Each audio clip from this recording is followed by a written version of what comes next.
Hey guys, in this video I'm going to go over how to connect Coinbase to Tradingview. Really easy and simple, guys, and you can do this in just a few steps.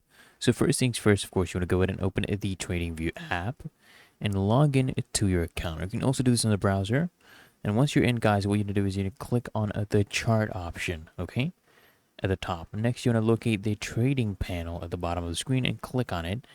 And from the list of available brokers, what you're going to do, guys, is you want to go ahead and select Coinbase.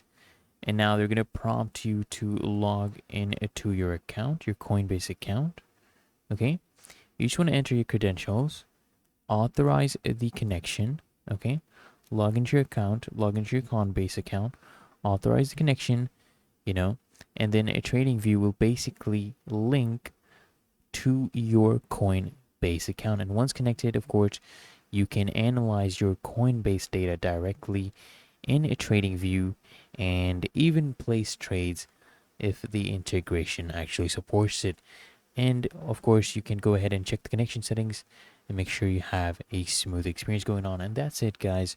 You have connected your Coinbase to TradingView. So I hope this guide provided value to you. And if it did, guys, consider smashing the like button as well as subscribing to frequently asked questions. And I'll see you in the next one.